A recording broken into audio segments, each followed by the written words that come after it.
It's Yash. What's the difference between our pure self and our mind? Number one, the pure self isn't our self. Well, it is, but it's also yourself, and the grass is self, and everything's self. It's one self. The mind, that's the localized consciousness that most people are experiencing from, talking from, and relating to and from. The mind's having this conversation with you right now. It's great too.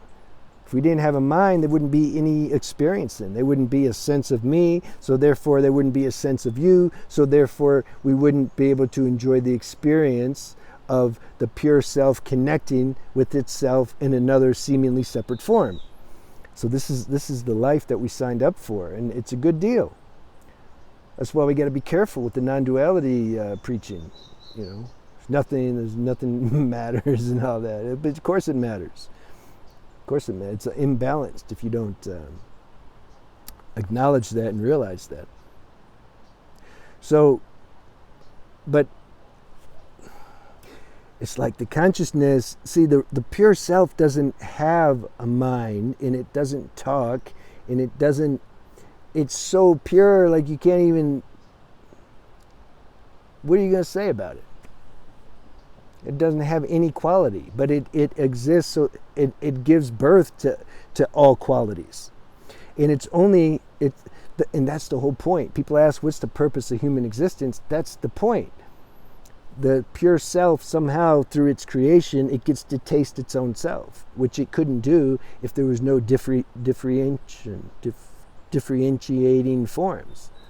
We need individual forms because the God essence is in this form and it can taste itself. So what's the difference between the self and the mind? The mind, see, there's higher mind and there's lower mind. The lower mind, you can say, is the ego mind, the obsessive compulsive thought streams that come, desires, the way karma works through the lower mind, logical deduction, etc. Now, the higher mind, see, again, the pure self don't talk, but it created all these faculties. What a master game, huh? I mean, who could put this thing together? Wow. It creates these faculties for the dance of existence.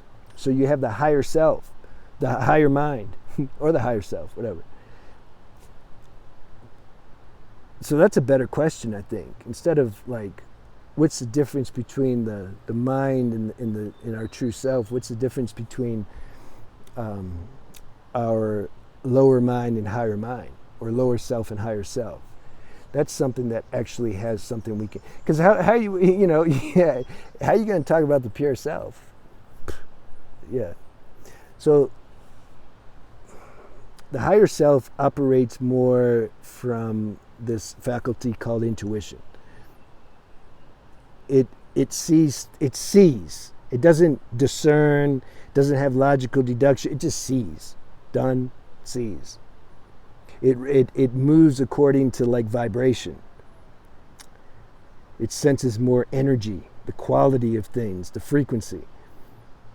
But there's no thought. It's operating in a higher frequency. You can say it's the pure mind. The lower mind, which we still need, can't just, you need the lower practical mind also to do our certain things, buy a ticket, plane ticket, or do some arithmetic. I got to figure out how much, blah, blah, blah. That's cool. But it gets tainted when it becomes like with this self-talk, this judgment, this commentary that it does. Why did that person do that? Why did they say that? Oh, they got something against me.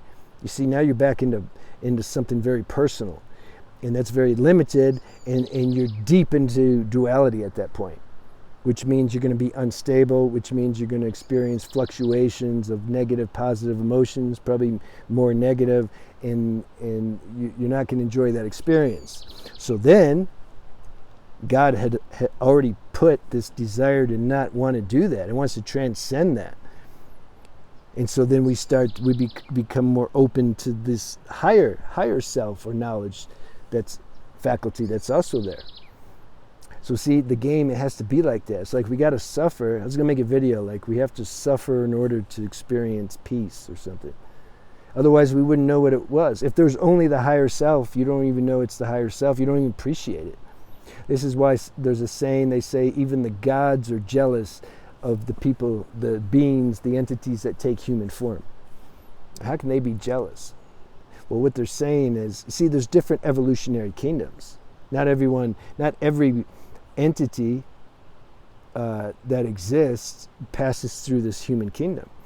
Like you get the fairies and the gnomes and the demigods, like they don't take human form. They have the more subtle body. So what the gods are saying, and it's not a literal, they're not like really up there like, oh, I'm so jealous. But what they're saying is the human realm is a super duper experience. That's what they're saying. And because the contrast, the duality is so intense, you know, what's the benefit? Why is it some of the most happy, the people who can really appreciate peace the most have went through the most hell? Because of the contrast. Somebody that's really suffered, and then they start to experience this peace, this inner peace, this calmness and serenity after like not experiencing that maybe their whole life, experiencing the total opposite, just mental, you know, breakdowns and anxiety and restlessness, and then they start to come into some actual peace.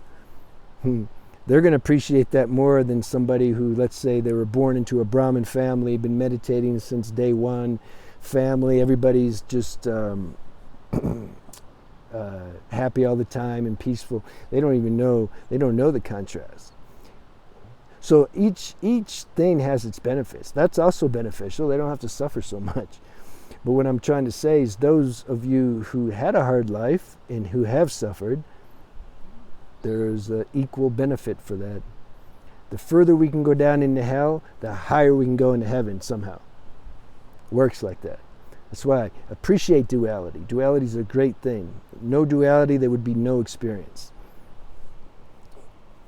And there would be no non-duality either if there wasn't duality. So I don't know if I'm going to change this title, because that was my plan. That was my initial. That's what the difference between the self and my mind. But let's see what happens. Let's see. Let me know if you like this video. Let me know like what you want me to make. I want to get a consensus. I'm still learning my audience here a little bit. And so the other channel, I kind of know my audience. They're a trip. So this here, I'm trying to learn my audience too. I mean, I know there's different levels of consciousness, and you know, so it might be difficult to appeal to everybody, but this is what we're going for. All right, have a good day.